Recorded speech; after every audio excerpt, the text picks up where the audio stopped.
Gigi manusia.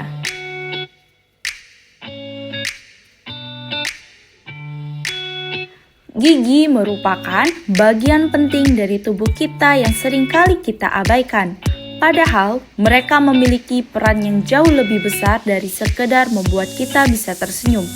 Gigi bukan hanya untuk mengunyah, tetapi juga memainkan peran penting dalam proses pencernaan, berbicara, dan bahkan penampilan kita sehari-hari.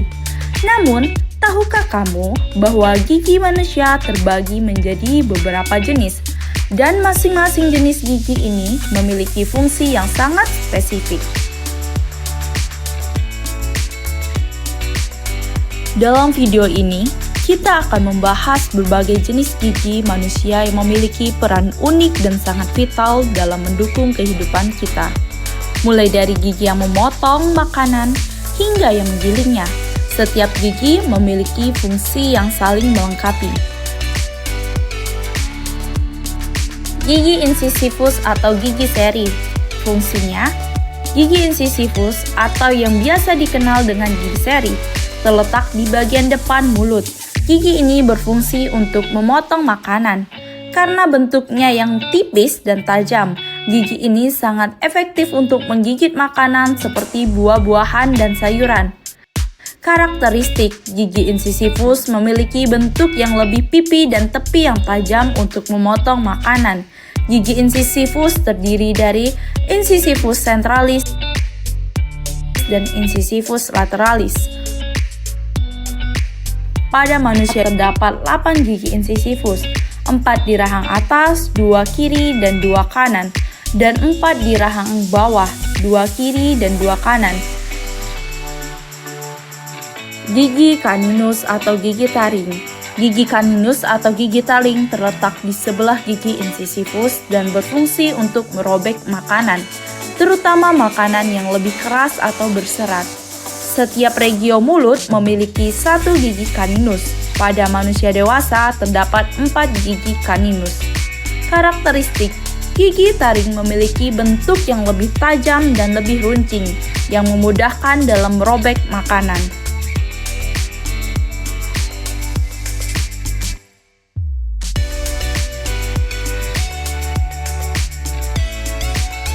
Gigi premolar atau gigi geraham depan.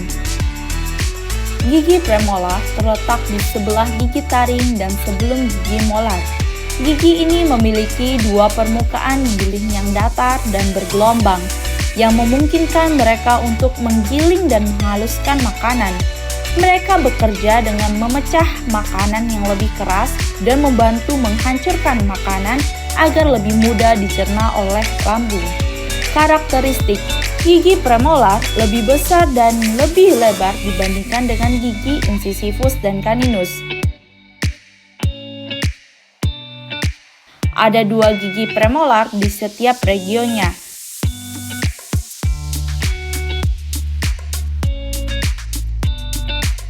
Sehingga totalnya ada 8 gigi premolar pada mulut manusia dewasa.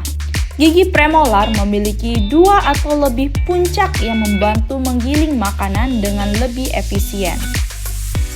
Gigi premolar terdiri dari premolar 1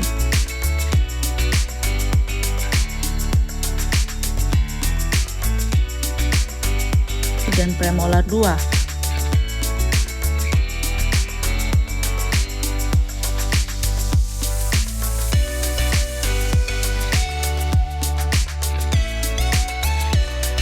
Pada sisi kanan atas dan bawah, dan sisi kiri atas dan bawah.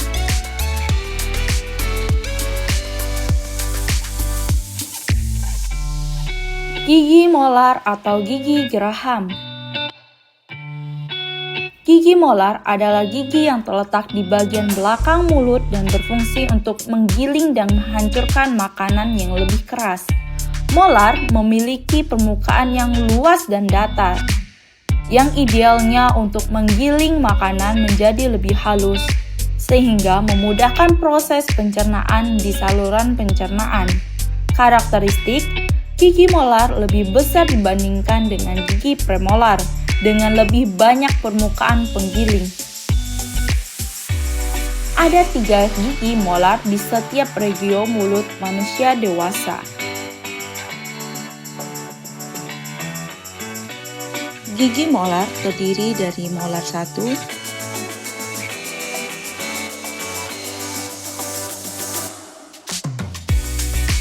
molar 2,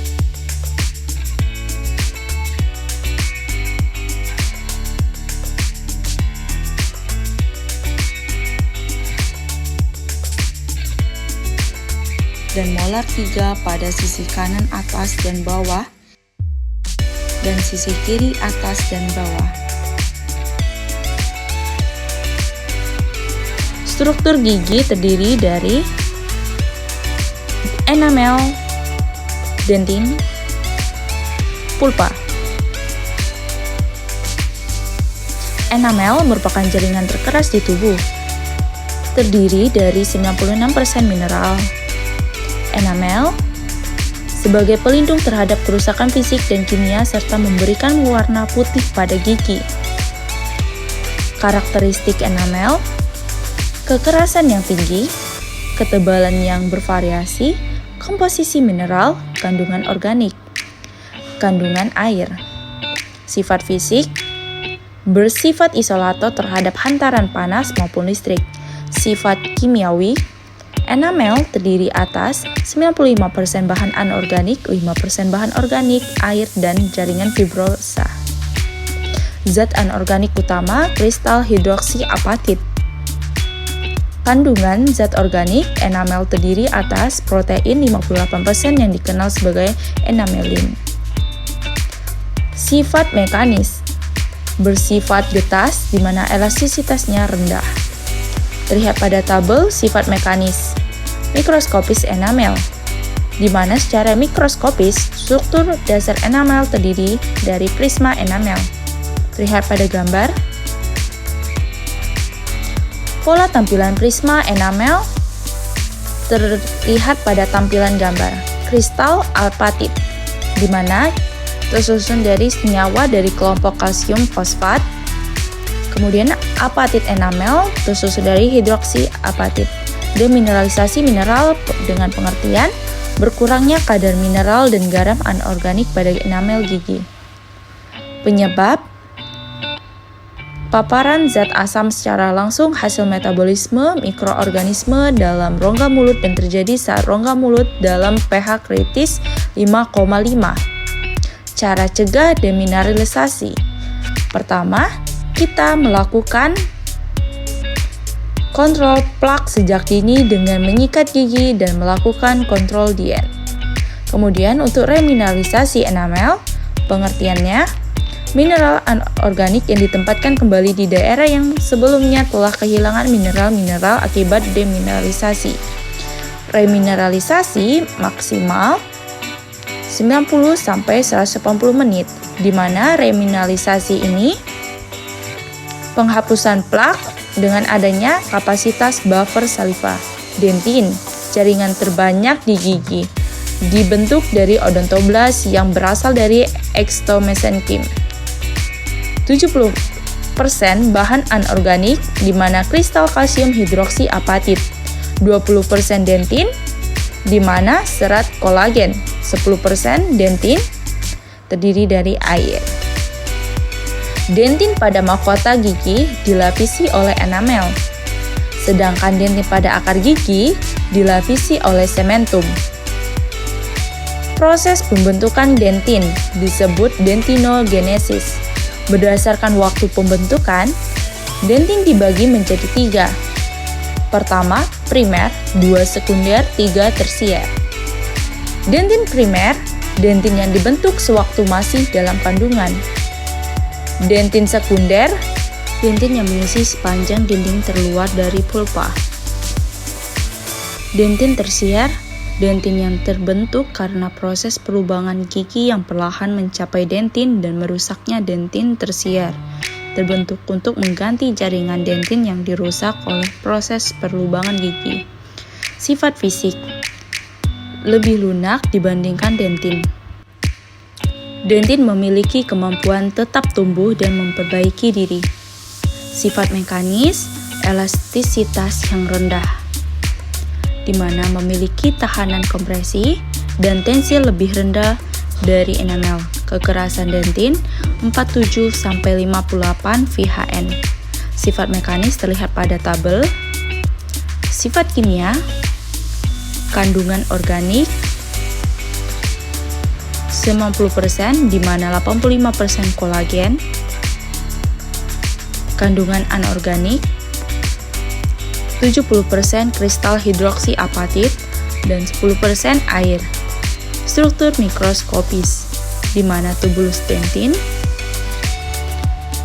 kanal yang terdapat pada jaringan dentin, jumlah tidak berubah selama hidup tetapi seiring waktu semakin kecil.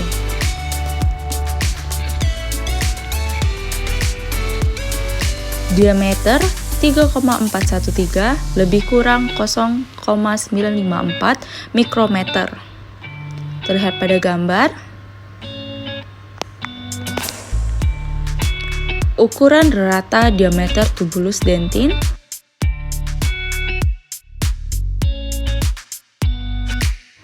Sementum.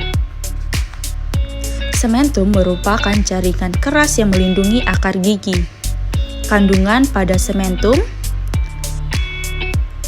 anorganik 65%, organik 23%, air 12%. Warna sementum berwarna kuning pucat, lebih terang dari dentin, lebih gelap dari warna keputihan enamel. Dua tipe dasar sementum. Pertama, sementum aseluler atau sementum primer. Dekat dentino-cemental junction tidak terdapat sementosis, melapisi seluruh permukaan akar, terutama sepertiga dekat CEJ. Kedua, sementum seluler atau sementum sekunder berada di atas sementum aseluler, berada di sepertiga apikal dari setiap akar, memiliki banyak sementosit. Ilustrasi bentuk dari sementum enamel junction. Pulpa. Jaringan khusus pada inti gigi berisi pembuluh darah saraf, odontoblast, fibroblast, dan matriks ekstraseluler. Fungsi primer dan sekunder, di mana fungsi primer sebagai membentuk odontoblast, sedangkan fungsi sekunder sensitivitas gigi, hidrasi, dan pertahanan. Fungsi pulpa induktif. Jaringan pulpa berpartisipasi dalam memulai dan perkembangan dentin yang bila terbentuk akan mengarah pada pembentukan enamel. Formatif, odontoblast membentuk dentin. Defensif, odontoblast membentuk dentin sebagai respon terhadap cedera. Nutritif, jaringan pulpa memasok nutrien yang sangat penting bagi pembentukan dentin dan hidrasi melalui tubulus dentin. Sensatif, jaringan pulpa mentransmisi sensasi saraf yang berjalan melalui enamel atau dentin ke pusat saraf.